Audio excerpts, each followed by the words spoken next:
Terceira parte de Retos Brasil com o Rabino Shmuel, dia 18 de Shvat, no meio do capítulo 25. Começamos a falar que a pessoa que assume que daria a sua vida para não se separar de Deus, praticando idolatria, e não consideraria nenhuma desculpa ou nenhuma razão traria ele a praticar aquela idolatria. Da mesma maneira, nenhuma desculpa poderia trazer ele a transgredir qualquer outra proibição, que é um desafio à vontade de Deus.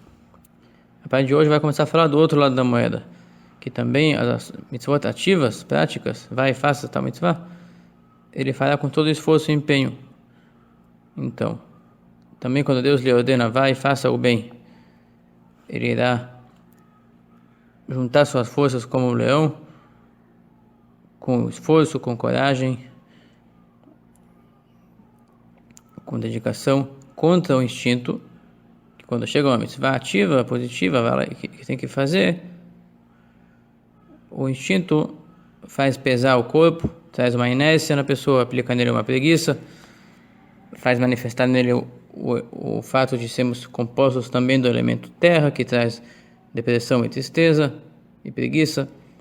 Tudo isso são tendências da alma animal, que, como falamos antes, a alma divina quer sempre se ligar a Deus. E que tudo que é divino preencha todo o espaço no corpo, todos os poderes do corpo. E a alma animal quer justamente o oposto, assim diz no capítulo 9. Tudo que a alma divina quer, o animal quer o oposto. Então, se a alma divina quer se empenhar numa mitzvah ativa, coloca tefilin em ti mesmo, coloca tefilin nos outros, construa açúcar para ti, construa açúcar para os outros,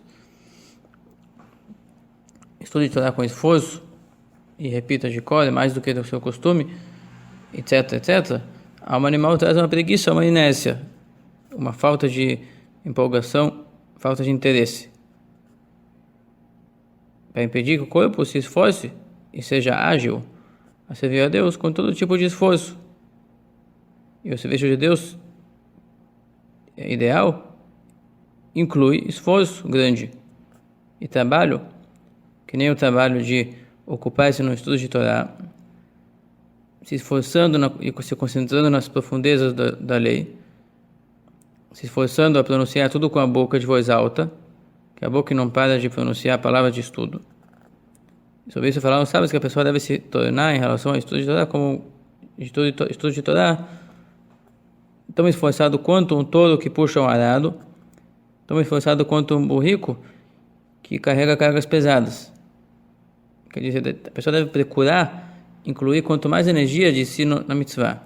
Então, apesar que Torá seria apenas uma parte intelectual, apenas um discurso bonito, ele podia estar sentado na cadeira dele, ouvindo e não exercendo grande esforço, não gastando calorias.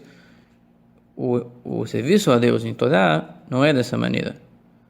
É aquele serviço a Deus de estudar quando te pesa, quando te custa, e procurar justamente aprender de cor, mesmo que não tenha necessidade para o serviço a Deus imediato. O esforço em si é a finalidade.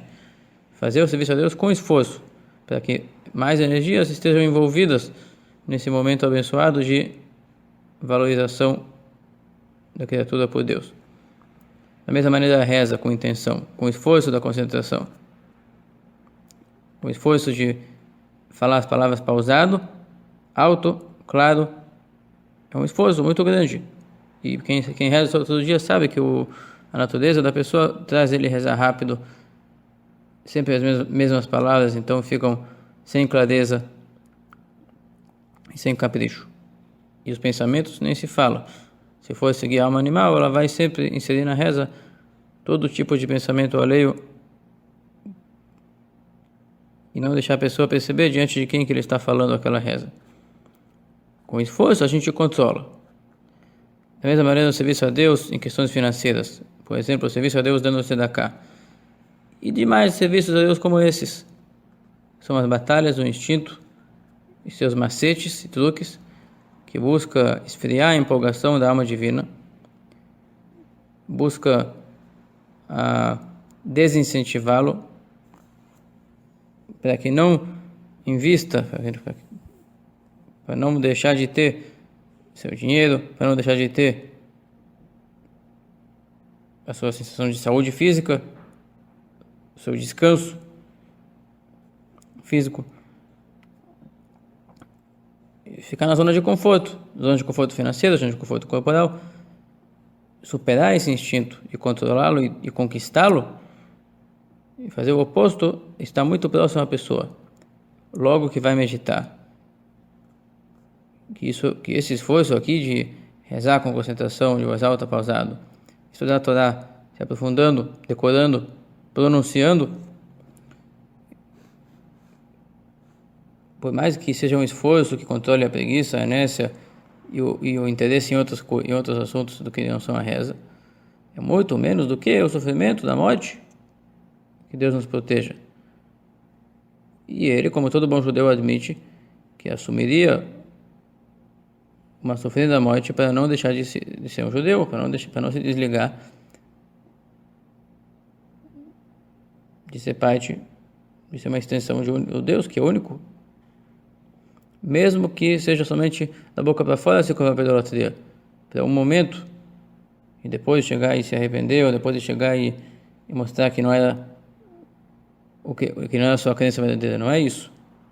A pessoa não quer gerar um momento de profanação do nome de Deus. Não importa se for aparência, se for a convicção, a pessoa não está disposto a desafiar o Eterno. Então, claro que a pessoa assumirá com amor, com vontade, com empolgação, com empenho, o esforço de fazer uma mitzvah de uma maneira digna, está mergulhado na mitzvah que faz, e não somente a metade, fazendo outros planos da sua mente, pensando em outras coisas. Claro que ele faz a mitzvah de uma maneira completamente dedicada para se grudar em Deus para sempre. Como falamos que em relação a coisas divinas não tem tempo. Se o momento é perfeito, ele é ligado no eterno absoluto. É o momento eterno. E o momento negativo tem um aspecto que ele é um desperdício de novo, o momento de uma mitzvah é um momento positivo eterno. E um desperdício dele é um desperdício da eternidade. Desperdício eterno. Então não entra na equação que é só um minuto. Cada minuto é um minuto. Cada minuto é uma vida. Quando ele vai servir a Deus nesse serviço, se revelará, se pairará sobre ele a íntima vontade de Deus que planejou essa pessoa, do aspecto de face sorridente, quer dizer, uma revelação ampla, sem ocultação. Vai estar claro por que Deus criou essa criatura. Ela está praticando aquilo que o Criador apresentou como desejável para ele. E a criatura é desejada perante seu Criador. Quando não há uma ocultação do rosto, quando o rosto é sorridente e não um rosto fechado, tapado, então não existe uma criatura separada que seja algo que existe em si, além do Criador.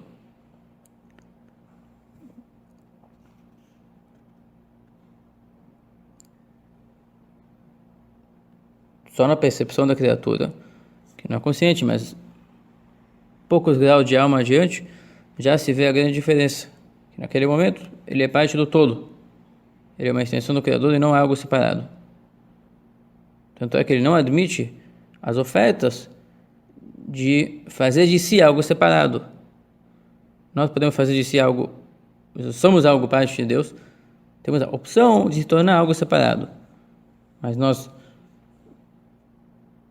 não temos nenhuma razão de se tornar algo separado. Nenhuma razão suficiente. Por isso, damos esse veículo físico, que é só uma coisa superficial, passageira, para não estar envolvidos numa criação de algo separado, uma profanação de abrir um espaço onde Deus não está. Essa criatura que gera pecados. E com esse serviço a Deus, a alma divina e a alma vital e o corpo, que é um veículo da alma divina e da alma da vida, da alma vital, todos estarão unificadas completamente com a vontade divina que os desejou, que os criou, que os mantém, que os planejou da maneira que eles realmente assumem se comportar. e ali radia a luz infinita de Deus, bendito seja. Como explicamos que luz quer dizer uma extensão da luminária, onde não há nenhum obstáculo. Por isso que o raio de luz passa. O raio de luz não passa onde há obstáculo. A pessoa pecando, ele estaria botando um obstáculo. Ele estaria existindo não como um raio de luz, como potencial de luz, talvez, como um espaço vazio, que poderia ser luz, mas não é mais. E isso não é a situação ideal para um judeu. Deve ser uma extensão do Criador e nada mais do que isso. Até aqui a porção do Tânia de hoje, dia 18 de Shvat. Perdão, tem mais algumas linhas aqui. Essa unicidade com Deus, saindo do corpo acima, a nível de alma, é uma união eterna. Porque Deus é eterno, sua vontade é eterna. E o tempo é um parcelamento de coisas, de experiências. Como Deus quis que esse mundo fosse dividido em componentes separados, aplicou aqui a regra de tempo e de espaço, onde um espaço não é outro e um tempo não é outro.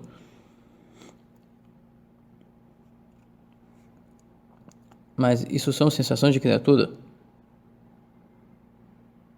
Quando aqui tem uma revelação do divino, a ele não cabe tempo e espaço, pois ele não é uma criatura e não percebe as coisas por tempos ou por espaços dados. Tudo nele é eterno. Então esse momento, querido para ele, está ligado com ele, então é um momento eterno. E não fala isso, é o momento de pecado que é eterno, porque ali não tem uma revelação divina, então não está ligado diretamente com o eterno, digamos assim. É um desperdício eterno. Poderia ter tido aqui algo eterno e não tem, mas quando se mantém no padrão de ser uma extensão de Deus, mantém-se o padrão de ser não uma criatura, mas parte do eterno. E consequentemente, o tempo não existe. Cada detalhe é parte íntegra do todo.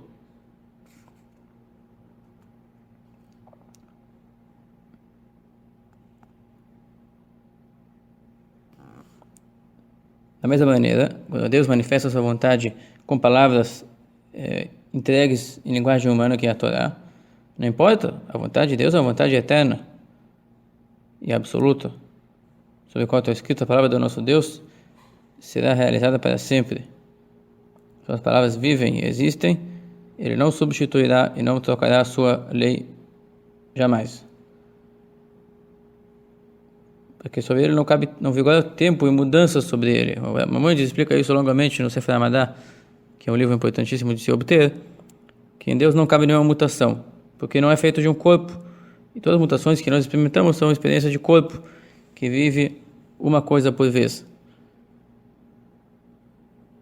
E uma coisa não é a outra. Sobre Deus não cabe a questão de divisão de componentes. E é uma coisa que precisamos usar a fé para isso, para configurar como seria. E nós não sabemos como realmente ele é, sabemos como ele não é.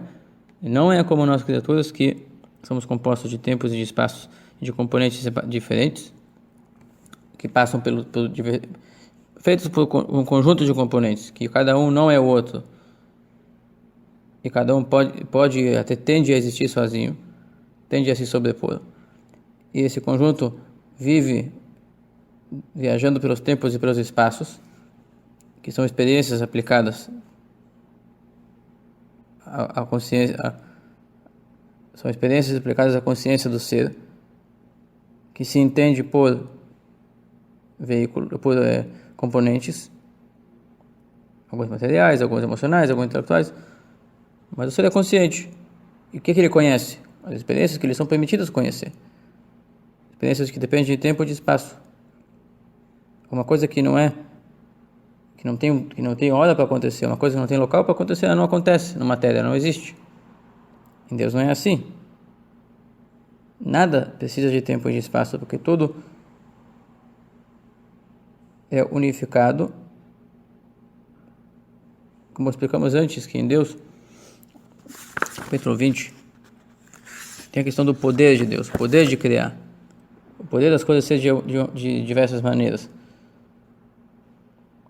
O poder não é uma existência que depende de tempo e de espaço. É uma coisa absoluta e que inclui em si todas as coisas que se pode fazer. Quando Deus é todo poderoso, então está incluindo nele muito mais do que podemos imaginar. Agora, como ele sim é, como ele existe e conhece, acima do tempo e do espaço, foge da nossa capacidade. Sobre isso foi escrito, só não são que nem os meus pensamentos, os teus pensamentos. Mas como afirmamos que não depende do tempo, então é uma boa ação, onde tem revelação divina, onde a pessoa é um veículo do eterno, a pessoa se torna eterno junto com ele. E essa é a vida verdadeira, uma vida que não passa nunca mais. Bom, isso aqui cada um poderá meditar e incrementar da sua maneira. Até aqui o Tânia do dia 18 de Shvat.